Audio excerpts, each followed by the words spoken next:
Well, hey, how y'all doing out there today? As y'all can tell, I still got my little towel wall up today. The weather's coming in, and sure, big front, and we got two of them pushing in, one from the west, and then Florence coming up from the southeast. So a little wet here in West Virginia, but hey, I live in the rainforest, so I'm used to it.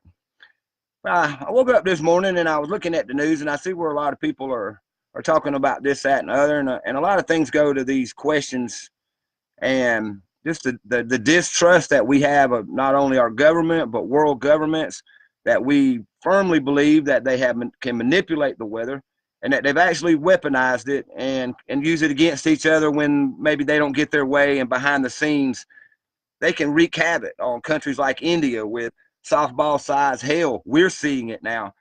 You add this to the normal evolutionary changes in our planet already, and wow, I mean, you got some really crazy things going on, killing people and wiping out food sources for people, which causes starvation later down. I mean, this is a real type of warfare, y'all, whether it's being used or not, purposely. And it is, we know something's happening. We see the clouds ripple up on the satellite imagery. We see it in front of our eyes, right in front of the sky. Well, today is September 10th, and 2018. And I want to bring back an event, because I don't think we need to forget history. I think we need to remember certain key things that happened before major events, and we need to remember major events, like they happened when we watched them. If we had the privilege of watching history happen in front of us, we need to never forget. So I want to bring up to y'all on this date that a man named Donald Rumsfeld, and a lot of you millennials and young folks might not know him, but he was a Secretary of Defense at the time, and evil bastard, y'all. It's evil bastard. He came out with his little self out there on the stage and looked America in the eye on September 10th, 2001, and said, "We the people, the Pentagon has lost $2.3 trillion. Now that's more money than you can print, okay? That's the kind of money that can even run a small country. But no, the Pentagon has lost it." Oh man, this guy had the most expressionless face, unless he was smirking like the son of Satan that he was, because Satan was working with him, old Dick Cheney. And he said this with no expression on his face, just let it go. They lost it, big deal, what you gonna do? So you figure they didn't lose it in just a day, and you wonder how, and we know they didn't lose it, y'all. So you can wonder what could they have spent $2.3 trillion on? I mean, if you just went back 10 years alone, they could have bought with $2.3 trillion, y'all. Let me tell you what they could have bought. They could have bought a whole fleet of aircraft carriers. They could have bought maybe 50 nuclear submarines armed. You can buy a lot of stuff with $2.3 trillion. Well, if y'all didn't notice, about the early 90s for sure, and into the late 90s, they started spraying the sky. And you can call it what you want. You can say they changed the fuel, Pratt Whitney aircraft that makes the PW4000 and PW2000 engine sets that I helped develop back in the 80s. We're making a new type of jet engine that did not give out a vapor trail. They didn't want to be noticed in the sky. Guess what? The airline industry didn't want you thinking they were polluting the sky. They wanted you to fly their airplanes, and they didn't want nobody to know it, and all this go on behind the scenes. But as the Agenda 21 came around, 10 years before, on 9/11, 1991, George Bush Sr. ushered in the New World Order and all these changes that they were going to do.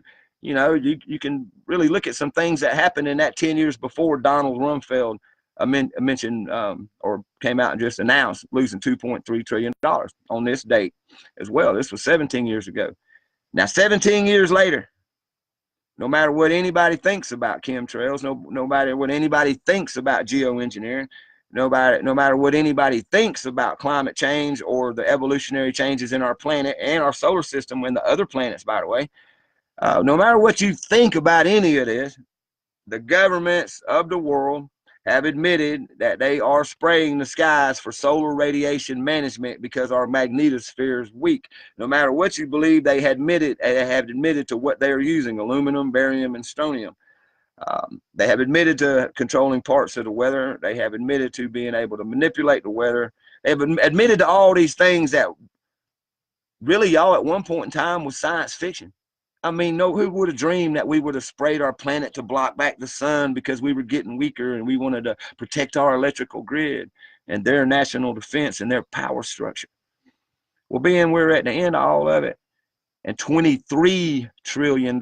So $20 trillion, which looks about like $1 trillion a year to do this, or more, a little over $1 trillion a year to protect our globe, our planet Earth, from the sun, and to control the weather. You see it now. You see hurricanes change directions, go backwards, act crazy. We've seen season after season of extremes in weather, but then all of a sudden, like strange frequencies coming from these Gwen towers, or so-called cell towers, or even from the satellites themselves coming from the outside of our magnetosphere. We've seen a lot of things happen.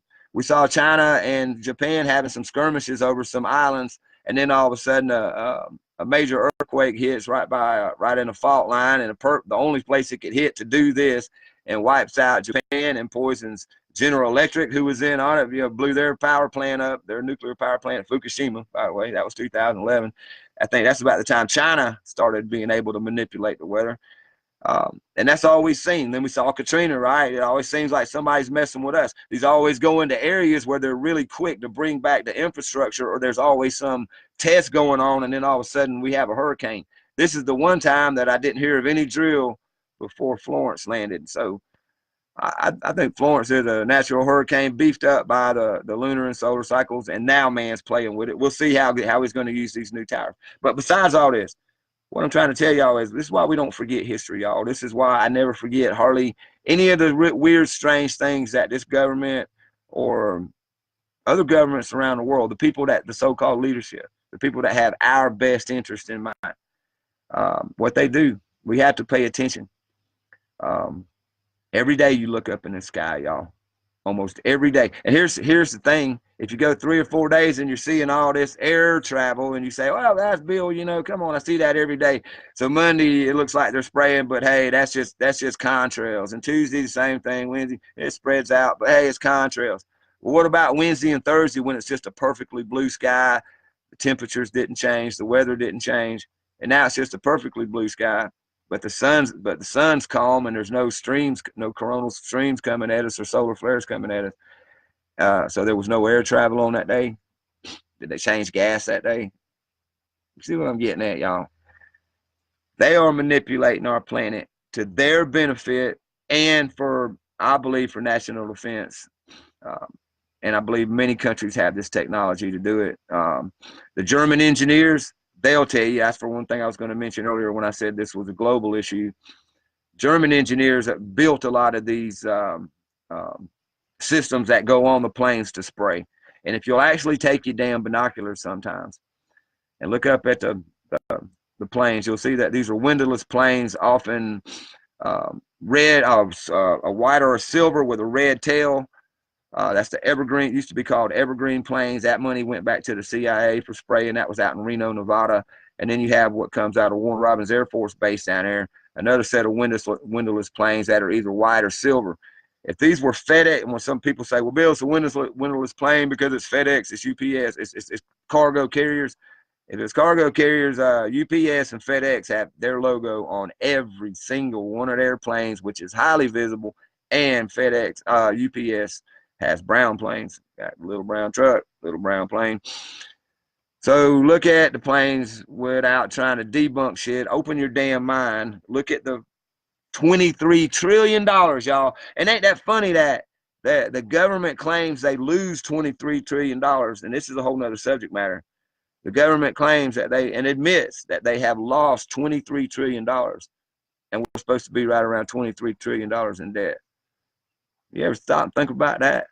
Who's paying for geoengineering? Who's paying for weather warfare? Who's paying for the wars in the Middle East for our oil and our gasoline? Now, I know corporate tax pays a lot of the war machine, because they're the ones that benefit from it. But we're the ones that buy the corporation stuff. I don't know if taking money away from this will help out, because the infrastructure's already been built, y'all.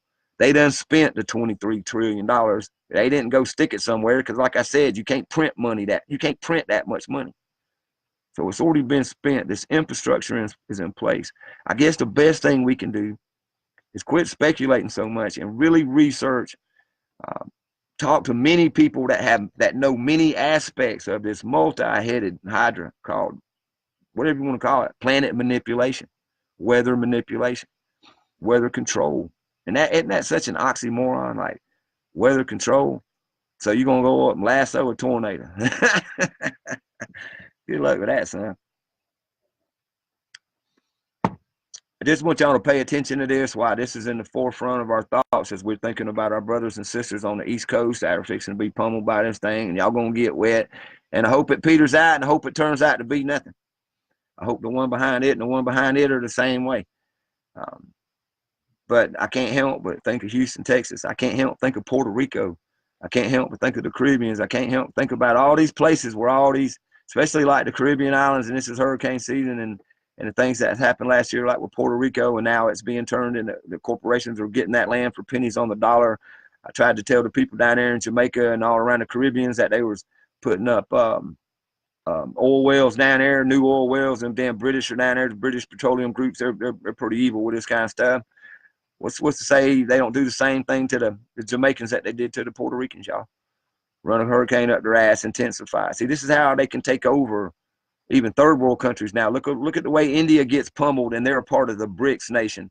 Yet no cities in India ever get hit by the hailstorms. It's always the food areas, the farming areas, the big areas they have, the only areas they can grow food in sometimes, and they get pummeled with the softball size hail, because that's how you kill people. You take away the food, you starve them out.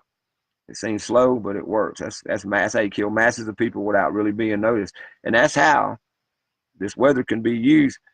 But I want you to think about something about this planet. I want you to think about something about natural law that many of you don't think about natural law, because somehow it got twisted into witchcraft or paganism or earth magic or this, that, and other.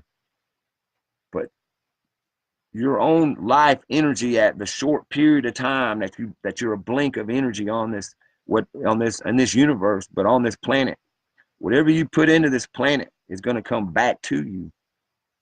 I'm sorry if you think that's made up by a bunch of witches sitting around a cauldron cackling. That's not true at all. This is a very deep knowledge of this planet. I can't get this point across to you. Everything you do to this planet, to the life force of this planet, which is all of ours, by the way. So when you hurt your brother, when you hurt an animal, when you hurt anything, that hurt's going to come back to you. Now, I don't know if it's 3 times or 10 times or some bullshit, but I do know that's that energy. That's what you are. So it will come back to you. This globe we live on is connected in electrical and magnetic ways, but it's also connected in ways that either if they know about it, they're not going to tell us, or you're just going to have to figure out on your own. But this thing called the pineal gland is a very key in it. It's a receptor receiver. It's how we communicate without talking. It's how we communicate without opening our eyes or our ears. Okay, so they've tapped into some of this stuff about this earth, this mother earth, as I call her. Our mother may be fighting them back, and we may all just be collateral damage in this, or they may just be battling each other and we may be collateral damage.